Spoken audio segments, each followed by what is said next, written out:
Hey guys, welcome to Dreamhouse Nightmare. I'm Adam, and today I'm going to be talking about filmmaking. So, one of the things that I get asked the most out of anything is how did you get into filmmaking? How did you get into the industry? It's probably the one question that I get asked the most out of anything.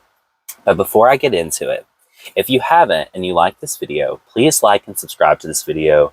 And please follow me on Instagram at Dreamhouse Nightmare. We also have a lot more content coming up.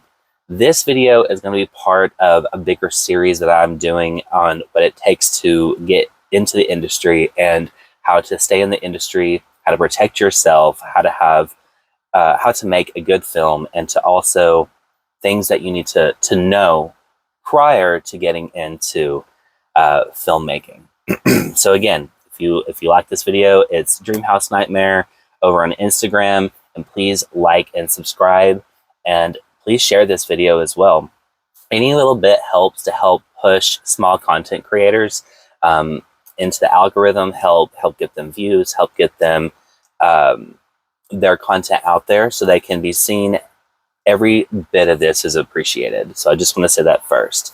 So I also, pre-warning, I have been outside for a little bit today, and I live in Tennessee, so the air quality is horrible today, and it is super hot and muggy, so I am all kinds of been coughing up everything today just because I was outside for maybe 30 minutes and it absolutely destroyed me already.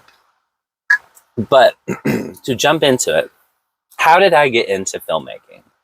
So I was working at a coffee shop here in Knoxville, Tennessee, and there was several people that would come in that I recognized from television. So one of those being an actress from one of my favorite TV shows, and I actually loved her character as well. And I asked her, I was like, were you in this? And she was like, yeah, she's like, that's me. And I was like, I just want you to know, I love the show. It's amazing. You did fantastic work. She was a lead with Jennifer Lawrence in a film.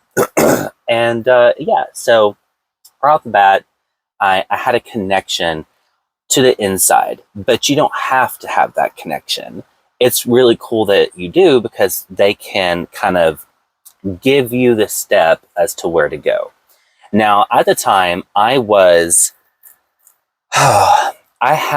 did some work in a foreign country, and it was a very rough patch emotionally because of what was going on in that country. And I came back and I had a lot that I had held in, and I needed a way to release that. So I think acting, if you want to be an actor, it is a great way to express yourself and to feel what you're feeling by being someone else on screen. Acting is a beautiful art, and I love it. I have never actually got to do much of the craft that I learned on screen because I work in independent cinema. And when you work in independent cinema, it's different from working in Hollywood. Like with Hollywood, you have budgets, you can film over a few months, you have sets that you go to. When you're in independent filmmaking, you have complete freedom over the film on what you're going to put in there. And if there are obscenity laws, make sure that you follow those laws. But at the same time, you don't have a producer that's telling you what to put in your film. So that's something that I'm really big on. I love creative freedom. So I do like doing independent cinema. But you have to realize that there is a difference. With independent cinema, you may have 2, 3, maybe a month, 2, 3 weeks in a month to get your film done when you're actually shooting the film. But you have to do pre-production prior to that. So we'll get into all that. But what did it take for me to become an actor? Because I became an actor first before I became a director and a screenwriter and all of that.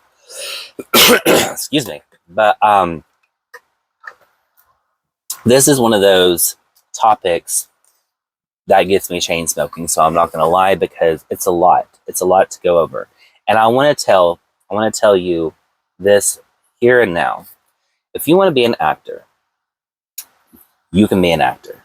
If you want to be a filmmaker and make film, you can be a filmmaker. Anybody can do this. Anybody can.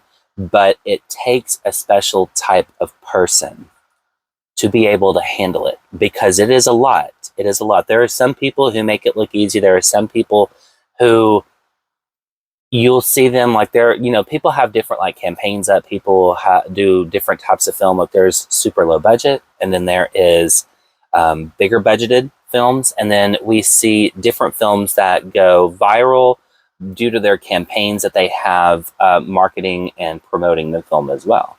So it really lies in really what you're able to push out there. And that is where you have to play with algorithm. So you have to learn how to play algorithm. You have to learn how to promote yourself.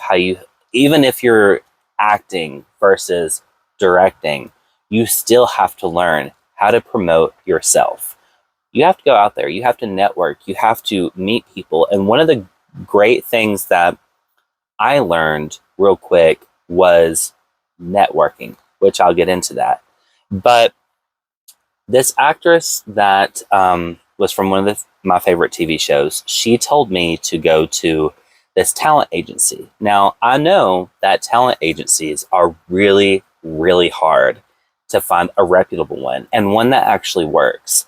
But this one was recommended to me by her. I knew that she had been in Marvel films. I knew that she was on lots of amazing TV shows. So I knew that what she was saying was legit. And she told me that she knows that it is a reputable one. So I did it. I went to this agency, and I had no experience in acting whatsoever. So again, I will be making a series based on all these key points going forward, but this is just going to be the standard video to tell you a little bit about it, just to the sprinkles on top of everything. So I went to this agency, and I basically learned how to act. They offer a school there that would teach you.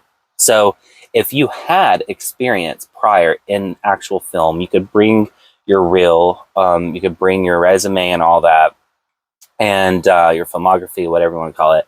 You could bring all of that, and they would look at it, and if they thought that they could market you, they would basically offer, like they would go ahead and offer and start sending you out for roles and things like that. But if you had no experience, they had a Hollywood, a Hollywood acting coach that they had hired there. So I don't want to give names out, but their husband was a very well-known acting coach, and they were too. They worked with A-list celebrities, and he had his own technique. She had her technique, and they basically molded them together, and we were getting the same type of acting skills that these high-end actors in Hollywood would get. And it was a method style of acting, which I will go into that later. So just know that it was method style. And that's not for everyone. Some people don't like that style, and some people do. I personally think it's the best way if you have time to actually do the craft. But I learned the skill. I want to say it was over a 2-year time span. And then going forward from there, I decided not to sign with the agency. And the reason I didn't was because the actress that I knew said, don't sign, do independent first, and then see how you like it. And then if you want to sign, then go back and sign. So I was like, okay, I'll try that. I'll do that. And so I did. So I wound up getting a role. It was a small role in a independent, well, I wouldn't say it would, I guess it was independent film. It was part of a major franchise that was in horror, but I don't want to say the names again, but they had a independent film director working with a Hollywood director that had been working in the industry for years and years and years. So I wound up getting that role, and the film got canceled. But right after that, I wound up getting a role in a film through Real Epic Entertainment. It was director Brian Dorton, and he gave me the lead role to a film called Truly Madly. Now, the film itself was very low budget, but when you watch it, you can tell that there was so much put into it.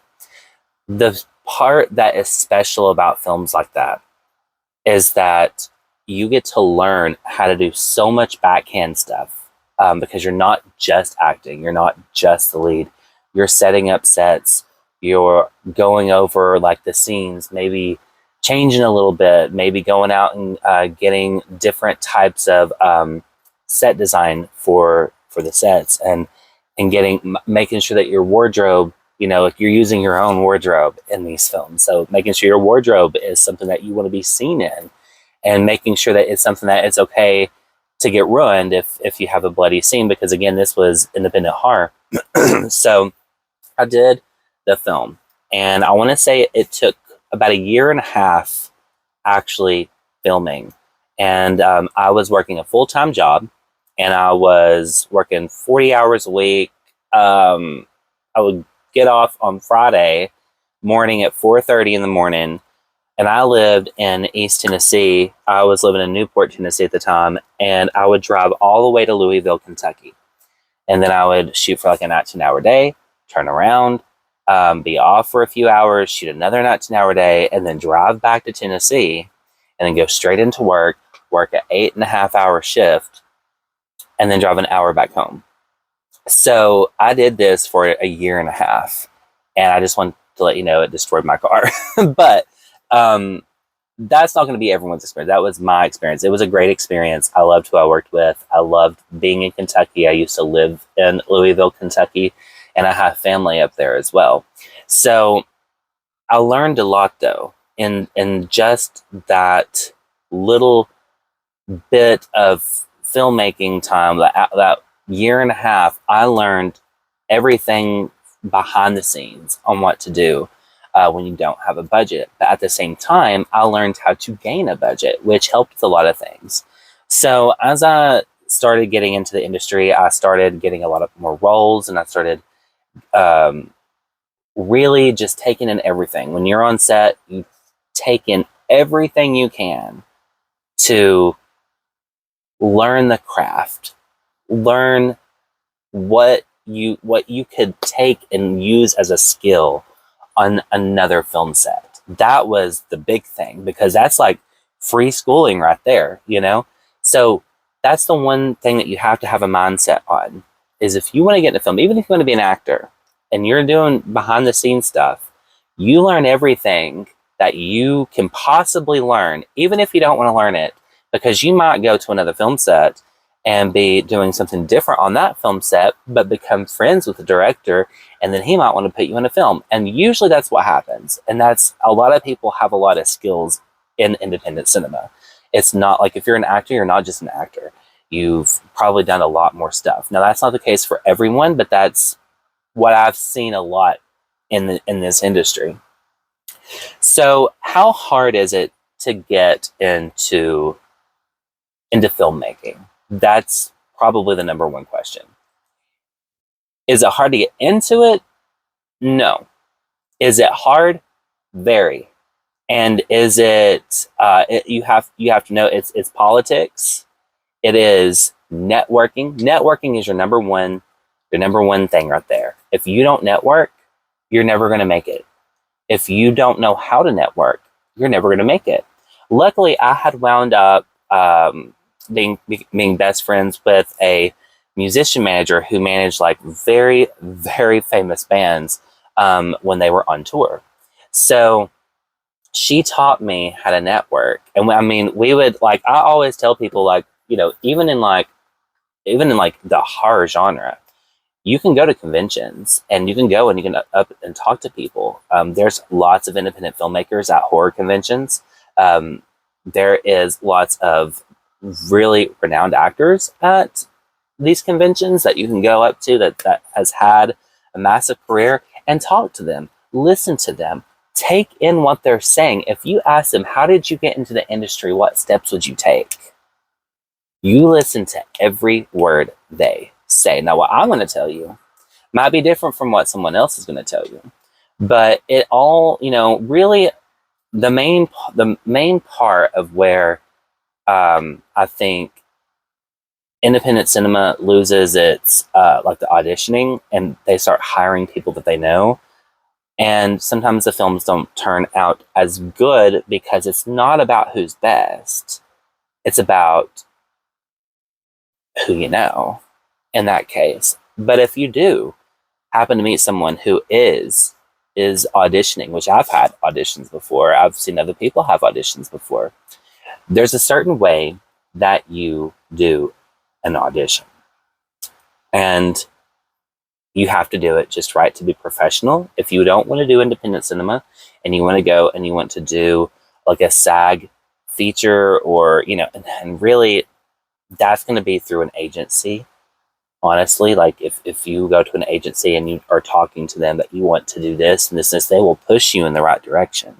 But you have to know how to properly do an actual audition. And it's not just walking in there and trying to slay. No, like there's certain colors you wear. You don't wear makeup. If you have long hair, pull it back in a ponytail. No jewelry, no earrings. Don't have your nails done. Don't do anything except make yourself look like a blank slate for them to craft the character around and do what you have to do. If it's a scene that you had to memorize beforehand, you memorize the scene and you go in and do your thing. If you're doing a monologue that you knew, give it your best shot and do your favorite monologue. But there's different ways to do an audition, and that is probably the most important thing when you're acting. Now, I was an actor and I got into directing because one of the things that started, like, for me, that I really wanted to change was the way that the film looked. Now, this is where my expertise is going to come in. So, one of the things that absolutely drives me crazy is we've all done it. We've all been on streaming platforms. Like, we've been on Tubi, we've been on Fossum, we've been on Amazon, and the film industry is completely oversaturated on streaming platforms. Now, to me, this is what makes video stores so much more special, is that you could go back into these stores and you could look through the selection they had. Now we have such a bigger selection, and it's like it's the possibility is endless, and more people are getting into the industry, and there is oversaturation with good films and bad films, and some that are in between. Not that that's a bad thing, but you have to know your audience, and you have to know what you're trying to sell and what you're trying to do and what you're trying to make, your vision. You have to understand what your vision is. Now, sometimes people, I've seen it happen before, like they have the vision of what they want to do, and then they try to do it, and it just doesn't come off necessarily right, or it doesn't come off the way as planned, because either they don't have the budget, they have, I'm not going to say it's overhyping. They have overthought what they were trying to do, and then they lost it because they were working so hard to try to do it and trying to focus on everything else, that it takes away from actually being able to pull that off.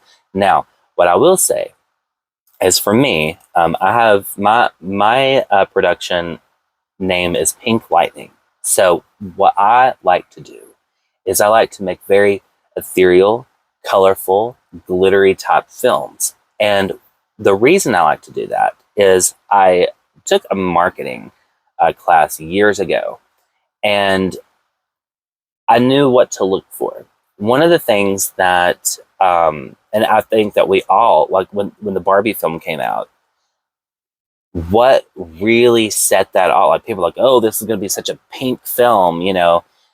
But prior to Barbie, I had already done a pink film.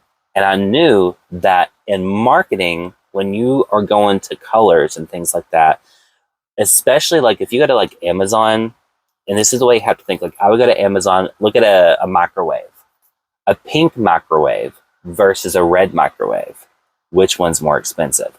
Well, I guarantee you the pink microwave is going to be more expensive because it's more like a niche thing and people are willing to pay more for it. But then you see that people have, like, they know what they like. You know what I'm saying? We live in a world full of color, right? It's everything's got a color spectrum. It's just filled with like different atmospheres, different vibes, etc. You go into a club, it's probably really glitzy, glammy, whatever. But we live on a color scale of a color palette, right? And one of the things that I like to do in my films, especially when I like to push my film for funding, is I use the color palette as one of my things that I like to do. So where I make pink glittery films, that catches people's attention. Like, oh, it's a horror film. It's pink. It's going to be awesome, blah, blah, blah, gory. And, you know, that's one of the things that I use is I like to use color palette. So I say that because there are films that come out even today and there is no set design. I go very hard in my set design to capture the audience's attention. And my main goal is to make sure that if there's any downtime where it may not be as elaborate as the rest of the film, that I am giving and serving eye candy for my viewer. To the point that I want to make sure that they don't want to miss a beat, that they don't even want to blink. That is my goal. And now it's not necessarily going to be what happens. Of course, you know, like people probably turn away and look away, whatever. But your goal needs to be, I want to make the viewer not turn away. Because what's the one thing that we all do? We tend to go through streaming platforms. We turn on the movie for a few minutes and the movie sucks. It looks like it has a low budget. It looks like it's got some bad acting. It looks cheaply done on some of the sets. But by amping up little parts of your design, you can turn your feature into a film that may look like $1 million film. Now, I've had people see some of my footage to my new film, which will be out later this year. We're almost done scoring it, but one of the things is that we made the film. We brought in $22,000 on a campaign. I think it was like another $3,000 on another campaign, and then we turned around and Steve put in $20,000. I know I put in a ton of money because I was working 3 full-time jobs trying to get the rest of this thing funded. And I knew what I wanted specifically for this film, and my crew knew. So one of the things is you have to know, what is your plan? What are you wanting to make? That's the biggest thing. If you want to do something like shot on video, low budget, whatever, you can do that. Take your camera, whatever. I'm going to tell you right now, people don't like the VHS effects that you can put over like a digital camcorder. But what I will say is you can go out and get a VHS camcorder and go out and make a shot on video and then digitalize it and then turn around and edit it that way. There's nothing wrong with that, but that's the way I would do it if you're going to do that. If you want something that's really, really low budget just to get out there and say that you made something, you know, take your phone and also get a boom mic. And then there is some software that you can get that you can turn around and drop your footage and your sound into, it's like a box that's on your computer, and the software allows you to drag both parts, audio and video, and it matches it up for you. I've worked with directors who didn't use that. They did it the old school way, where they would sit for hours. Like, I'm talking like 3-6 months sitting there listening to audio and sitting there looking at the video and making sure that it matches. That's very time consuming. They have software that will match that for you, which is great. I want to say the one that my last cinematographer and editor used, I don't know the name of it, but it was like $400, and you were able to just take everything, put it in there, and 5 minutes later, all of it was matched. It saved you months and months and months of editing your audio. Now, you will still have to edit your audio and level it out and things like that, but it allows you to have it matched so you know where it's going. That is its own process. So if you're looking to do something low budget and you don't care what it looks like, I would tend to go like, grab your phone and do it that way. Just so you can see how hard it is. Now I'm not going to go into like the different angles and things like that, because there are certain rules that you don't want to break when you are doing filmmaking. So I would just say, go out and start filming and actually see for yourself like what you think about it. But as far as getting into the industry where you're making film and hiring people within the community, and you're also marketing your campaign for your film out there to the public, there are some things to remember, and this is where you want to take note. 1, you are a public figure. People are going to judge you. People are going to not want to see you succeed. People are going to want you to fail. People want you to fail more than they want to see you succeed, and it's going to be very two-faced in the industry. One of the things that absolutely drives me crazy is that there are people that are so two-faced and mean as a fucking snake in this industry. They're mean, and they are celebrated by fans, and that's one of the things I think that bothers me the most. But we're not going into that day. I'm just letting you know that is something that you will have to understand, because I've seen it time and time again. People start to get into this. They start to go into the process of like pre-production, and then they can't handle the public's opinion or people's opinion, and then they start bickering and arguing on social media. And there you're going to lose your audience, because nobody wants to see it. If somebody is saying something negative, the best thing you can do is ignore it, don't acknowledge it. And if somebody writes, you say, I don't care. Like, I'm working to do something better here. And then if you say nothing, it usually turns around on that person. You're not going to lose your audience for keeping your mouth shut. I can tell you that right now. But finding your audience. So you need to understand what you want to make, and is it going to be something that people are going to want to see? And that may break some of your personal beliefs. That may break some of things that you may not want to do in film. You may have to add things in there. I have had to add a lot of things in my films that I didn't necessarily ever want to put in, but I knew that it was necessary because there's a market out there and I have to market the film. And what I necessarily like doesn't mean that the rest of the world likes. And you have to understand that. So you have to have thick skin. You have to have an open mind. And you have to understand that you're like, if you have a certain way of thinking, you have to be very open, to be more open-minded, because you're trying to get your film out there. Other people are going to want to see different things than what you want. Now, that's not saying to go against your morale. I'm not saying that. I'm just saying you need to think about that, because it will definitely change the way, like, you'll find real quick, it'll change the way you think when you start seeing how distribution works in that.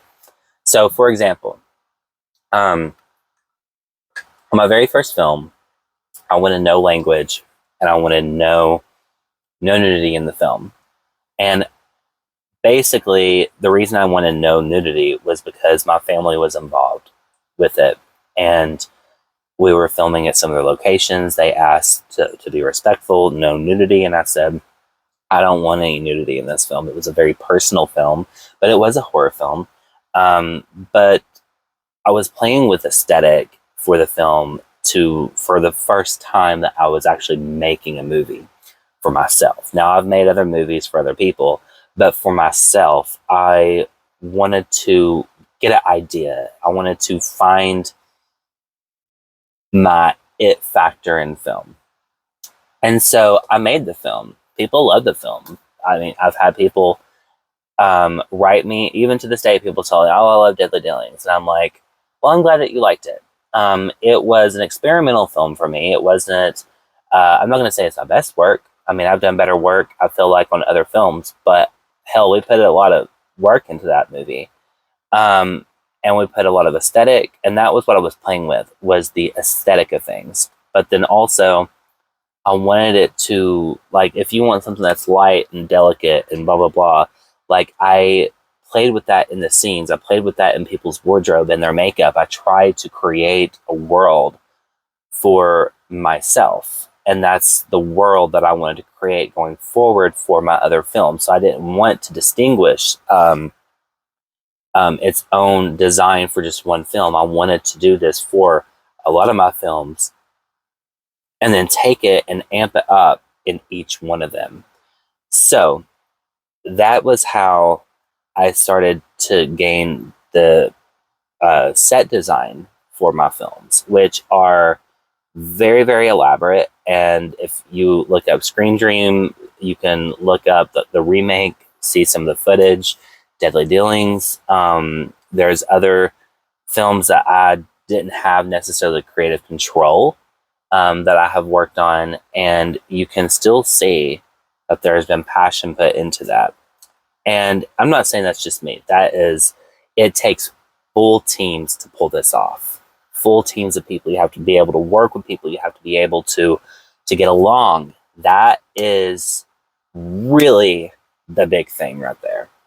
So, how did I get into film? That is the question. Jump into it. I would say go out today if you want to try to do filmmaking and do like B-roll. Get like just what's around you. Play a little bit with your phone. Hell, get a video camera out and do it. I would say use VHS. Use just a camcorder. Use your phone, whatever, and try the different things out. See what you like. And if you're wanting to act, look up monologues. I would say find your favorite movie, your favorite scene. If you want to be an actor, learn one scene where there's a lot of dialogue and it's not so much back and forth. I mean, it can have the back and forth. That's fine. And you may need an extra person to do this with you. But I would say find a really good monologue. That's a really strong monologue that can pull out of people. And learn all those lines and set your camera up and start with your monologue. Start with putting yourself out there and post it to social media, even if you don't think it's good. And keep doing monologues and keep recording yourself and keep acting out those scenes and letting people see that. That's going to put you out there. Go to different groups on Facebook. There's different actors groups. There's different types of communities.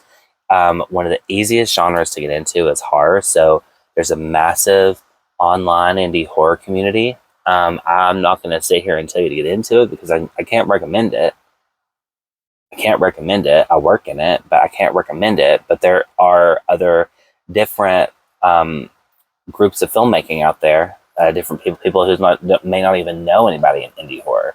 But I work in indie horror. So I can't recommend it because it's not fun half the time. I have a lot of people that I have had nightmare stories of. I have more nightmare stories than I do good. And one of my things is, as I have always tried to be nice, fair, and respectful to people. And it has been one of the most excruciating experiences of my life. And I haven't filmed anything since 2023. And that's okay. Like, I don't really want to. I want to really just focus on my family, my channel, social media, networking. I'm really trying to get more into like content creation, more so than I am wanting to be a filmmaker. And I will say this as to why I say that. When you get into it, you'll get a taste of it. It will fulfill your desire for a little bit, but then you'll see that you want more and you want more and you want more and you want more. And things will slow down a little bit. And it's hard when things slow down a little bit. But then you want to create, you want things to look a certain way. This is me as a director, wanting things to look a certain way.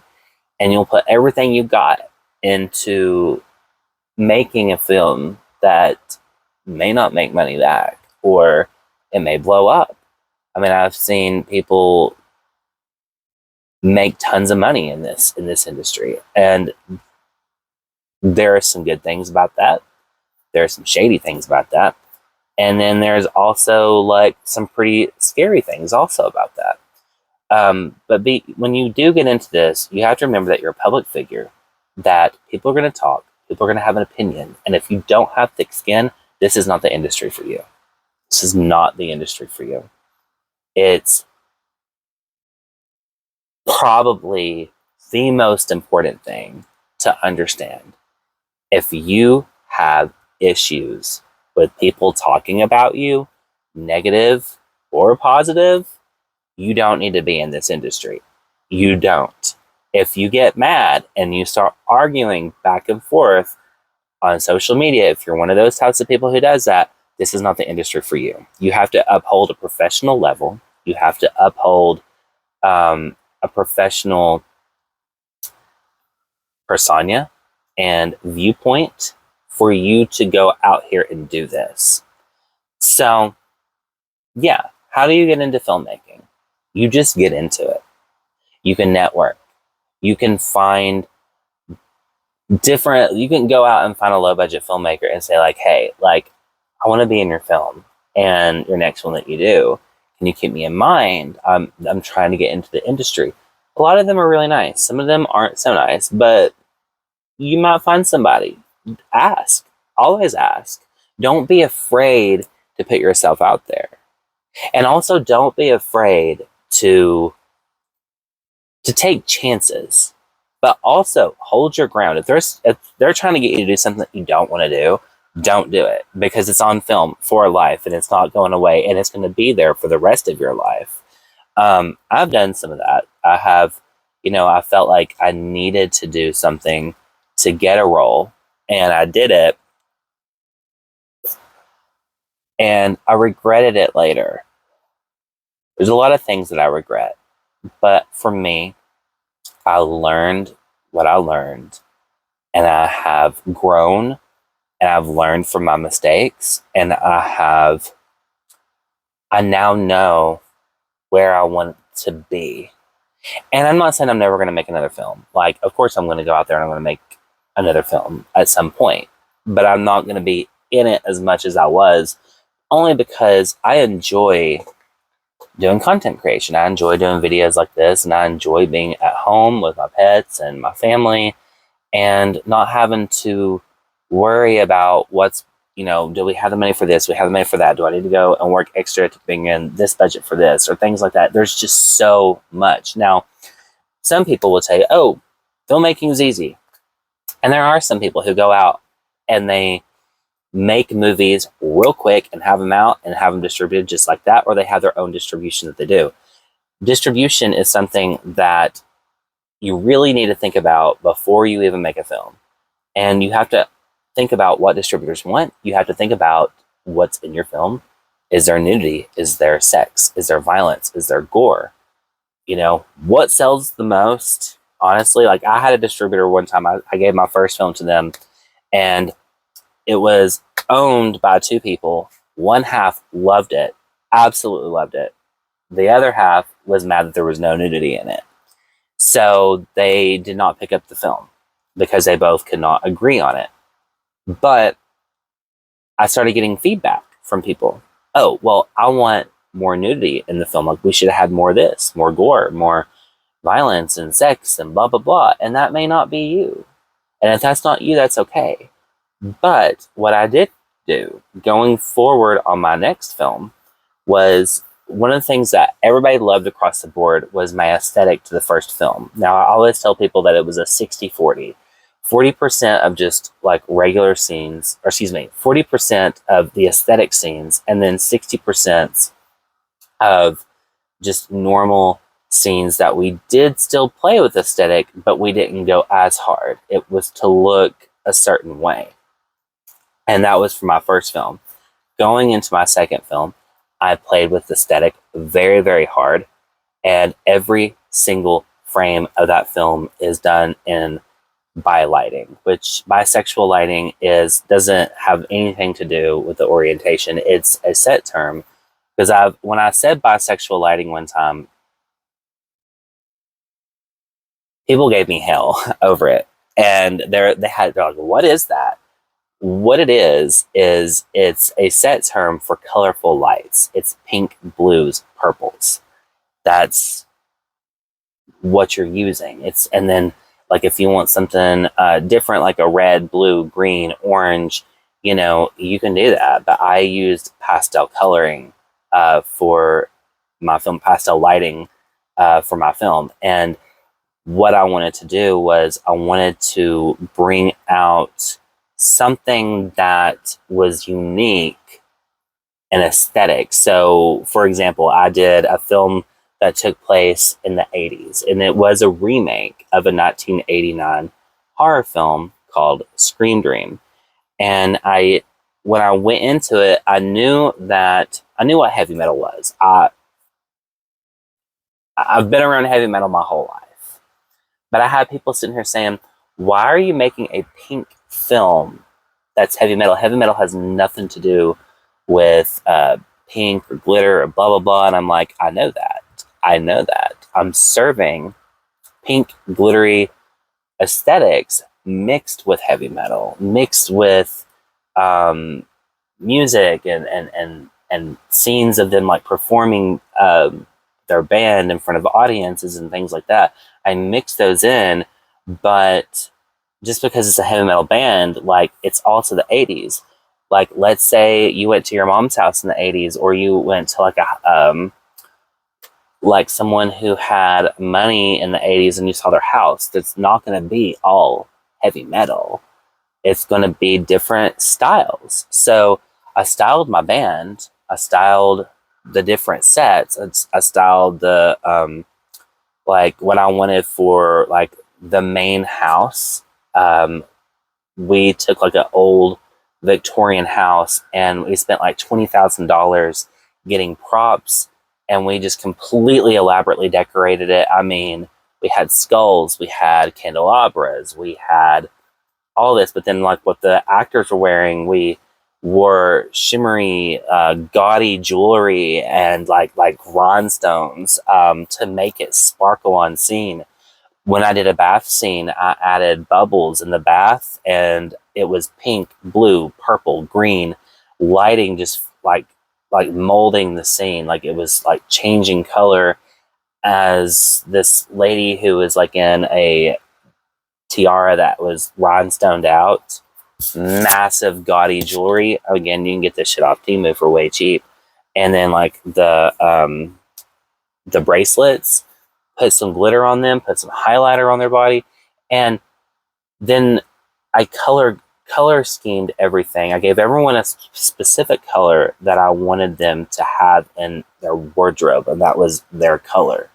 So for the lady that did the bath scene, hers was a lot of pink. So we mixed lots of pink in her wardrobe. She had this big, massive wig that was super curly, and it looked great, by the way. But like, we went all out. Like, my wig, I play a demon in it. My wig was like $500, and I had rhinestones within the wig that basically go up in like a ponytail, like on top, and it goes outward like this, and then it's like crimped out like curly hair, and that was $500. I needed a devil trident. So I had one sent from Sweden that was like another $500. And I wanted it to be like legit. I didn't want it to be the fake plastic shit that people put in their their films, you know. But I say that because I knew what I wanted. I knew what I wanted. I knew that I wanted everyone color schemed out. Every scene had to be lit a certain way. But when you do colored lighting, you have to remember that there are shadows, and you have to know how to light the room, how much you turn up the lights. You don't want them up too much, because if it's too much, you can't recolor it in post production. So in post, you want the lighting a little bit lower, because as long as it's throwing that light around and you can still visibly see everything, when you are in post production and you recolor that, depending on which, I would call it a filter, which filter you're using, it's going to change how bright the color is, and you can play with that. But you can also find different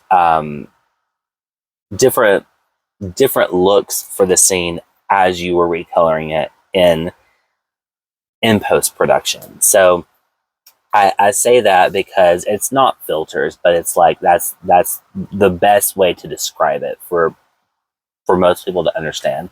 There are different standards that you'll go through, and it'll, like, when you change it, it might make the, like, a purple look more like a dinged out purple. You can shoot and log, and then like it brighten up everything whenever you actually professionally recolor it. And then, like, we took the outside scenes and turned it the sky pink, the grass vibrant like fuchsia, and the trees fuchsia for a dream sequence. So, but we still had to maintain the actor's hair color and eye color and actual, like, colors of her actual self within the film, because sometimes you can lose that. Like, her hair might look like really pink in one scene and then really red in another. So you have to keep that in mind when you're recoloring the film. But I say all this because it gives you a little bit to think about. If you're an actor and you want to go out there and you want to act, start with your monologues. Learn how to do a correct audition. And what you want to start with first, and this is the first bit of information that I want to give outside of what I've already told you. When you do a professional audition, you wear blue jeans, a gray shirt, a black shirt, something that is a solid color. Would not wear white. Make sure it's fitting. Make sure that you have a belt on, your pants aren't sagging. Make sure you have no makeup on whatsoever. You have no jewelry in. I don't care if it's earrings or whatnot, nose ring, whatever. Take it out. Take all jewelry out. Don't have your nails done. If you have long hair, put it in a ponytail. And when you go in and there's a table of people that's watching you, you could say, like, for me, I'd be like, hi, my name is Adam Freeman. I am represented by da-da-da-da agency. Or it'd be, hi, my name is Adam Freeman. I represent myself, and I'm going to be auditioning for the role of blah, blah, blah. Take a pause. Deliver, and then pause. And that is it. That's it. You can say thank you. But you pause before you just leave.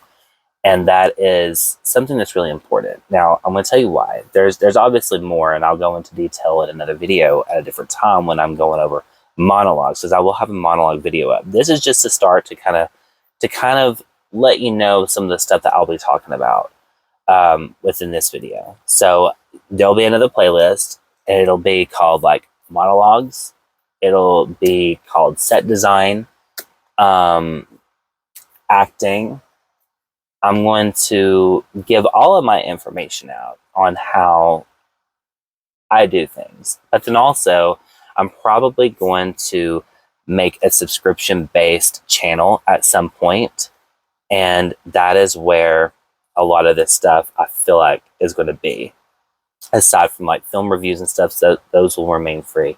But for the subscription based part, I am going to have all of this in there. Now, what I will say is, before we get off this video, is again, if you are a person that may have had what's a good way to put it,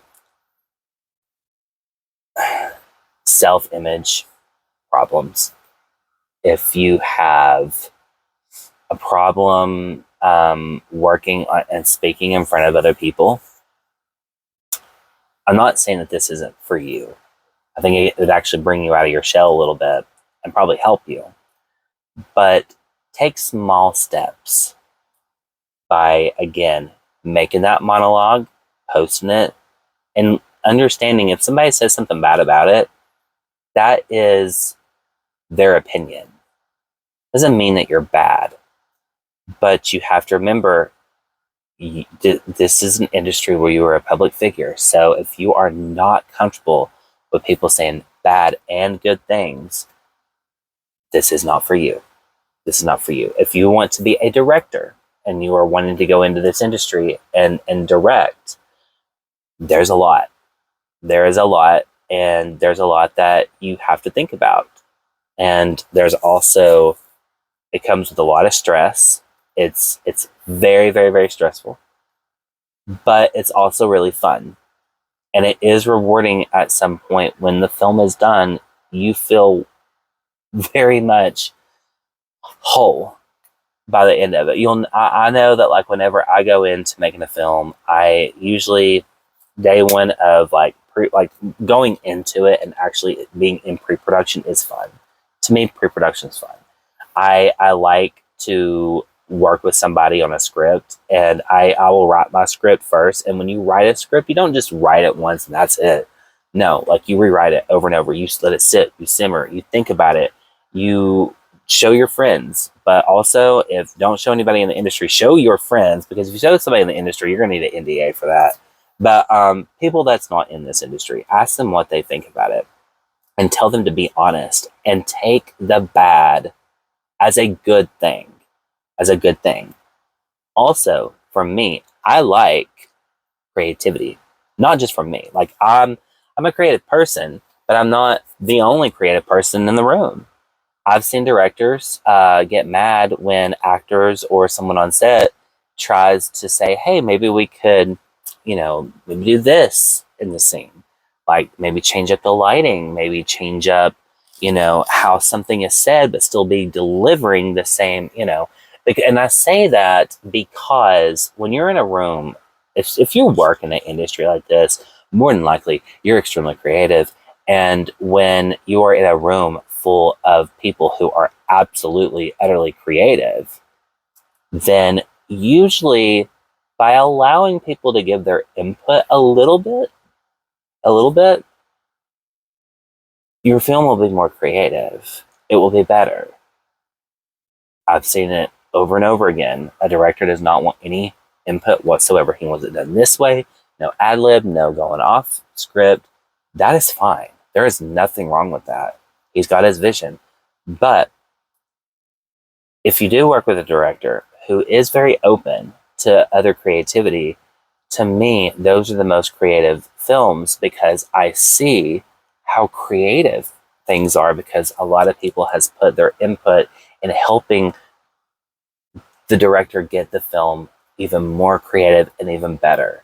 Now, you can't go off script too much because it causes a butterfly effect if you start changing up scenes. So not the butterfly effect. I'm talking about just like maybe it's set design, maybe it's a wardrobe.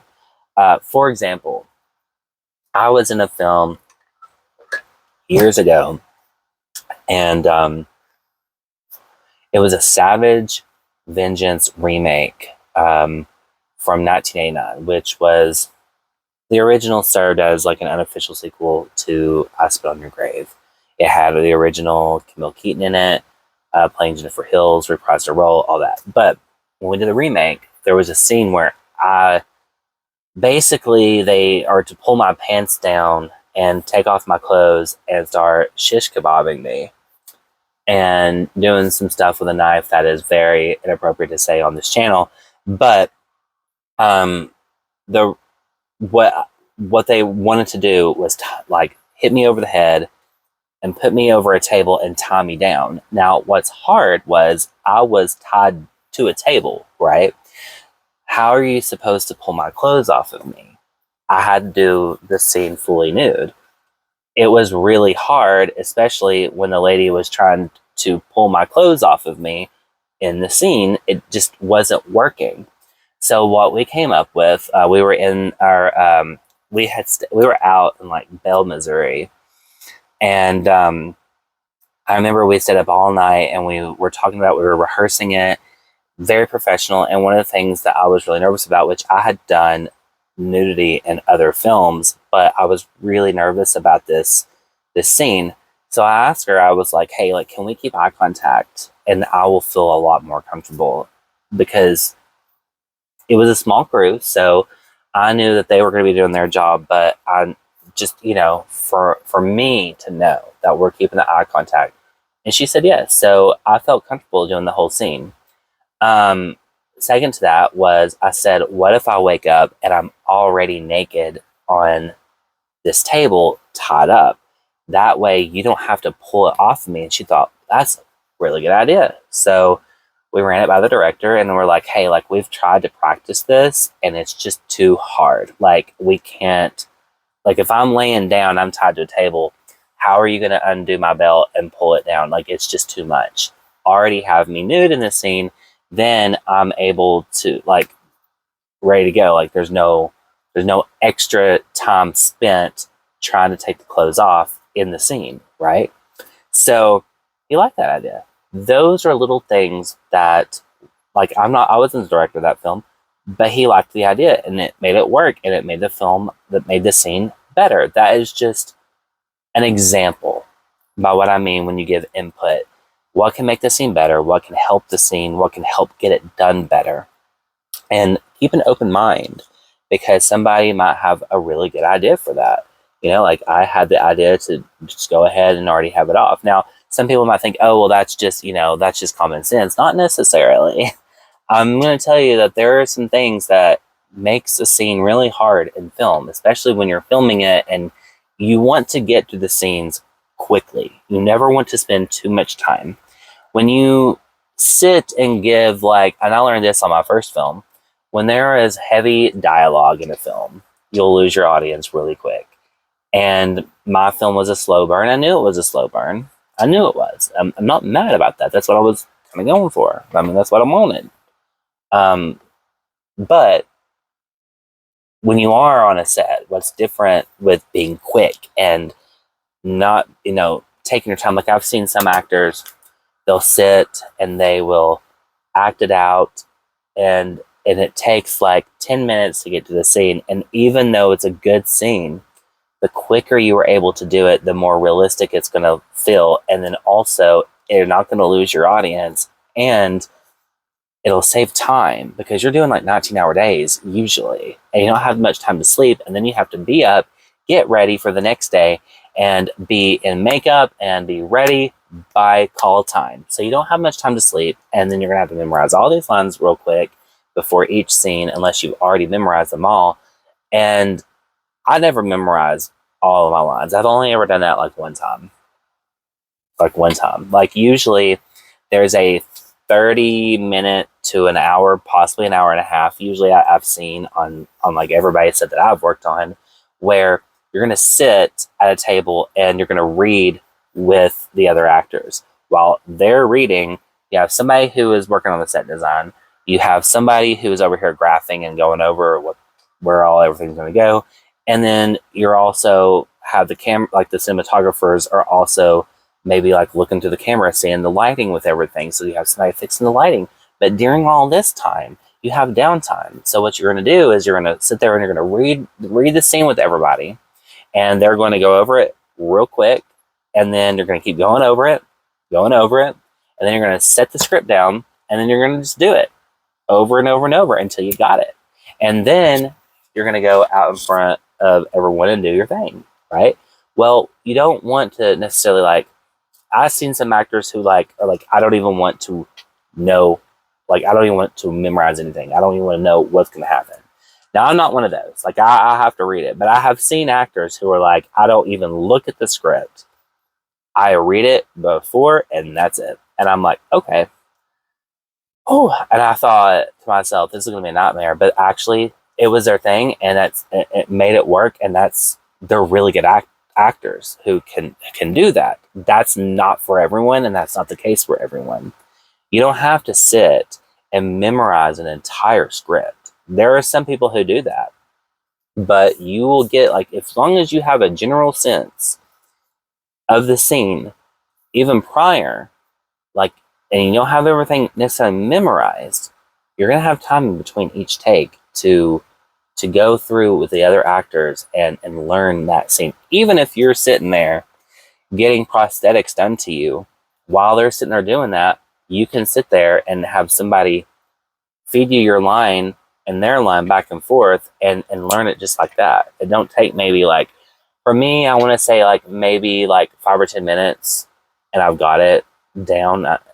And that's just me doing it. I mean, that's not for everybody, but like, you know, and then I worked with some people who have like, I worked with a lady one time. She was not an actor. This was her first film. And I have to say she did absolutely amazing in this film. I want to say this first and foremost. But she had problems getting her lines out. So we may have taken, I remember one time, I think we took like 200 takes. 200 takes. It's people like that do need to kind of learn their lines. If they're unable to, then it might not work. But what I will say is by the time she got to the next film, she breezed right through it. It was a learning experience for her. And if you've never been in film before, everything's a learning experience. I don't hold that against her. I would never hold that against her. She did amazing. I love her, and she's went on to do other things, and I think that she's wonderful in everything I've seen her in. So yeah, this is just, this video is just strictly to touch on little bits of what I have to say about filmmaking. And I'm going to be doing another video coming up, and I'm going to go into another aspect of filmmaking. It could be a video just about monologues. It could be just about set design. It could be just about screenwriting. And it could be about lighting. It could be about anything. It could be about crowdfunding. It could be, and if you are interested in the crowdfunding videos, there's a lot to learn when it comes to crowdfunding. And I have another show that I do on another channel called it's the Horror Realm is the channel, Horror Realm. But there's a playlist called Horror Talk where I'm a co-host on that show. And I think I've only ever missed like one video. I actually fell asleep waiting. I had a huge day and I missed one video in that whole playlist. But that was a long day. But I'm pretty much over there. We talk about crowdfunding a lot.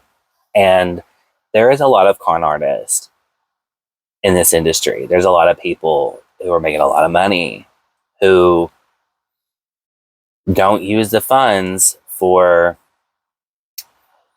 their film. There's a way that you play with algorithm by using an investor. And there's just so much, it is a lot. Those are going to have their own videos. I will probably bring in someone to talk with me about that for the crowdfunding video, because I do want to talk about that and how to run a successful campaign, and what people are doing to things that I haven't done that I know people are doing that can bring in a budget. So if this video piqued your interest at all, then hopefully, and I have rambled for like an hour and 5 minutes now. This is just the start of a playlist I will be doing. Now, I'm not going to be all over the place. in that playlist. This is just, again, to touch on little things here and there for filmmaking. So if this video piqued your interest at all, keep a lookout, like and subscribe to this channel, and I will have more coming soon on filmmaking.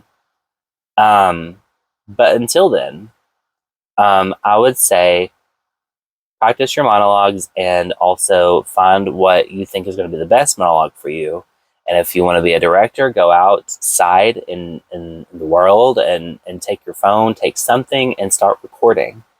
And you never know, you could actually get like a lot of like I say, go out and just start like filming. Like you can't get a lot of stuff that's like copyrighted and things like that. So I say like get a lot of nature, get roads, get cars going by, things like that, and try to get some footage and see what you think about playing with that camera. A lot of people have a camera on their phone and they never necessarily go out and do things like that. When you get out there and you're actually holding it, like sometimes it comes natural. Like for me, when I'm behind a camera, it comes natural. Like what I want to see comes very natural. I don't like being around the camera as much. Like I will be